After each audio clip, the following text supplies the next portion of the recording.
Composition की बात करें तो बेसिकली बात जो आता है वो ये है कि जो पूरा ब्रह्मांड है वो बना तो दो चीज़ों से है, लेकिन यूनिवर्स के बनने के लिए कुल तीन चीज़ें चाहिए होती हैं। पहला है मैटर, दूसरा है एनर्जी या जिसे रेडिएशन हम कहते हैं, और तीसरा है इन चीज़ों को रखने के लिए खाली स्पेस चाहिए होगा। अब सिंपल सी बात होता है कि यूनिवर्स को बनने के लिए कुल दो चीज़ों की रिक्वायरमेंट है, पहला है मैटर, दूसरा है रेडिएशन या जिसे आप एनर्जी के नाम से बुलाते हो। अब सिंपल से जो नेक्स्ट थिंग आता है वो ये आता है कि मैटर को फर्दर क्लासिफाई किया गया है on the basis of physical state के बेसिस पे और केमिकली बांटा गया है। फिजिकल स्टेट के बेसिस पे मैटर कुल तीन फॉर्म में देखने को मिलते हैं, बाकी और भी दो फॉर्म्स होते हैं जिनके बारे में हमें नहीं पढ़ना है वैसे, सॉलिड, लिक्विड और गैस। बाकी जो चौथा होता है उसे आपको पता होगा, वो प्लाज्मा स्टेट होता है। पांचवा बोस-आइंस्टीन स्टेट होता है। और अगर हम केमिकली मैटर को बांटें तो प्योर सब्सटेंस और मिक्सचर में बांटा जाता है। देखिए, तीनों जो फिजिकल स्टेट के बेसिस पे हमने बांटा है वो उनकी प्रॉपर्टी अलग अलग होती है। सॉलिड केस में एटम बहुत ही क्लोजली और बहुत ही डेंसली पैक्ड होते हैं, और प्रत्येक एटम का जो बात कर लेते हैं कि बहुत ही क्लोजली और बहुत ही डेंसली पैक्ड होते हैं, और प्रत्येक जो एटम होते हैं या जो प्रत्येक जो पार्टिकल होते हैं वो कोई भी पार्टिकल हो सकते हैं। अगर मेटल है तो उसके अंदर मेटल के आयन होंगे, इलेक्ट्रॉन होंगे।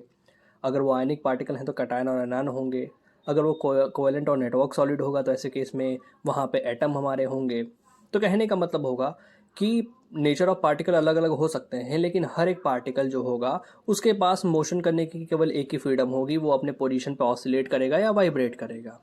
लिक्विड के केस में क्या होता है कि लिक्विड या गैस को हम कलेक्टिवली फ्लूइड कहते हैं, बिकॉज इनके मॉलिक्यूल के पास काइनेटिक एनर्जी होती है and they have a tendency to flow. बहने की इनके पास शक्ति होती है, इसलिए हम कह सकते हैं कि they have a tendency to flow, that's why we call them as a fluid कहते हैं। अगर हम बात करें केमिकली कंपोजिशन के बेसिस से बांटें तो मैटर को दो भागों में बांटा गया है, प्योर सब्सटेंस और मिक्सचर।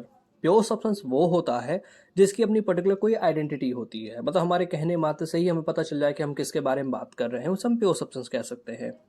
मिक्सचर क्या होता है? जब दो या दो से ज़्यादा प्योर सब्सटेंस आपस में फिजिकली मिक्स करते हैं तो मिक्सचर बनता है। देखिए, फिजिकल मिक्सिंग कहने का मतलब होता है कि वो चीज़ें आपस में केमिकली रिएक्ट नहीं करने चाहिए। जैसे कि अगर हम किसी पानी के अंदर ऑयल रख देते हैं तो दोनों सेपरेटली अलग अलग लेयर में लाई करते हैं, आपको पता है, वो आपस में केमिकली रिएक्ट नहीं करते। उसी तरीके से जब मिक्सचर बनता है तो प्योर सब्सटेंस जिनके वजह से हमने उनको मिला के बनाया है, मिक्सचर बनाया है, वो जो कंपोनेंट हैं वो आपस में कभी भी केमिकली रिएक्ट ना करें, उनके बीच में किसी प्रकार का बॉन्ड का फॉर्मेशन ना हो, किसी प्रकार का इंथैल्पी चेंज इन्वॉल्वमेंट ना हो, किसी प्रकार का वॉल्यूम में चेंज का ना हो, डेल्टा वी जीरो हो, डेल्टा एच जीरो हो, जो भी हमको पता है।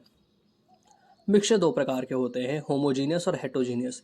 देखिए, होमोजीनियस कहने का मतलब ये नहीं होता कि एक पर्टिकुलर स्टेट में लाई करें। देखिए, होमोजीनियस कहने का मतलब होता है कि कंसंट्रेशन में वेरिएशन ना हो। जैसे कि आप कोई लैब में कोई भी केमिस्ट्री लैब में अगर आप एक्सपेरिमेंट परफॉर्म करते हो तो सपोज करते हैं कि किसी सॉल्यूशन को दिया गया है आपको, तो आप सोचो कि अगर सबका कंसंट्रेशन अलग अलग हो। देखिए, कंसंट्रेशन क्या होता है? कंसंट्रेशन सोल्यूट अपॉन सॉल्वेंट या सोल्यूट अपॉन सॉल्यूशन के रेशियो को ही हम कंसंट्रेशन कहते हैं। इनके डिफरेंट डिफरेंट हम क्या कह सकते हैं कि यूनिट के बेसिस पे अलग अलग कंसंट्रेशन डिफाइन किए गए हैं। किसी को ग्राम में ले लीजिए, किसी को वॉल्यूम लीटर में रख लीजिए, किसी को किलोग्राम में रख लीजिए। तो इनके बेसिस पे क्या होता है कि अलग अलग कंसंट्रेशन को डिफाइन करने वाले टर्म्स बने हैं, जैसे कि स्ट्रेंथ हो गया, फिर मोलैरिटी हो गया, मोलैलिटी हो गया, मोल फ्रैक्शन हो गया, पार्ट्स पर मिलियन, पार्ट्स पर बिलियन। ये जितने भी हमारे होते हैं वो कंसंट्रेशन को डिफाइन करने के तरीके ही होते हैं। नेक्स्ट थिंग बात करते हैं तो होमोजीनियस और हेटरोजीनियस। होमोजीनियस कहने का मतलब होता है कि कंसंट्रेशन में वेरिएशन ना आए। प्योर सब्सटेंस कहने का मतलब होता है कि देखिए, प्योर सब्सटेंस फर्दर क्लासिफाई किया गया है एलिमेंट और कंपाउंड में। एलिमेंट एक ही प्रकार के पार्टिकल से मिलकर बना होता है। दे कैन आइदर भी एटम हो सकते हैं, दे कैन आइदर भी मॉलिक्यूल हो सकते हैं। जैसे अगर आप सोडियम एलिमेंट की बात करो तो सोडियम एलिमेंट का अगर आप छोटा सा टुकड़ा लो तो उसके अंदर बहुत सारे सोडियम के एटम्स मौजूद होंगे।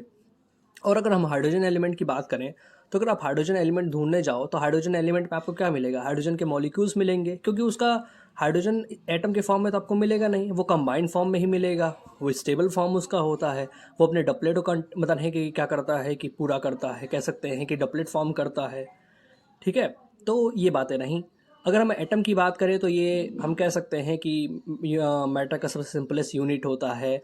इसे ग्रीक वर्ड एटॉम से लाया गया है, जिसका मतलब होता है नो कट या इंडिविजिबल, अविभाजित, जिसको हम फर्दर तोड़ नहीं सकते एक्सेप्ट न्यूक्लियर चेंज को छोड़ करके। एटम की डिस्कवरी जॉन डेल्टन साहब ने की थी। फिर अगर हम मॉलिक्यूल की बात करें तो जब दो या दो से ज़्यादा एटम आपस में केमिकली रिएक्ट करते हैं तो बेसिकली बात होता है, मतलब कोवेलेंटली बॉन्डेड एटम को हम मॉलिक्यूल कहते हैं। कंपाउंड की बात करें तो जब एलिमेंट बेसिकली बात होता है कि अगर हम एलिमेंट की बात करें तो ये जब आपस में केमिकली रिएक्ट करते हैं तो वो कंपाउंड बनाते हैं। फिर अगर हम रेडिएशन की बात करते हैं या एनर्जी की बात करते हैं तो ये डुअल नेचर एग्जिबिट करता है। बेसिकली बात होता है डुअल नेचर एग्जिबिट करने का मतलब होता है कि कुछ ऐसे फिनोमेना है जिनको बताने के लिए हमें इसको एज अ पार्टिकल मानना पड़ता है, और कुछ ऐसे फिनोमेना है जिसको बताने के लिए रेडिएशन को एज हमें वेव नेचर मानना पड़ता है। पार्टिकल नेचर मानने से कुछ फिनोमेना जैसे कि फोटोइलेक्ट्रिक इफेक्ट हुआ, क्रॉम्पटन इफेक्ट हुआ, स्टार्क इफेक्ट हुआ, हम आसानी से बता सकते हैं, जो कि क्वांटम थ्योरी ऑफ लाइट के ऊपर बेस होती है। Quantum theory of light Max Planck साहब ने दी थी, जो कहता है कि कोई भी रेडिएशन अपने अंदर एनर्जी के पैकेट्स कंटेन करता है, जिसे हम क्वांटा कहते हैं, सिंगुलरली क्वांटम कहते हैं, लाइट के केस में फोटोन कहते हैं। प्रत्येक पार्टिकल की जो एनर्जी होती है वो डायरेक्टली प्रोपोर्शनल होती है फ्रीक्वेंसी ऑफ रेडिएशन के। इस प्रोपोर्शनलिटी को हटाने के लिए कांस्टेंट लाते हैं जिसको बोलते हैं प्लैंक कांस्टेंट।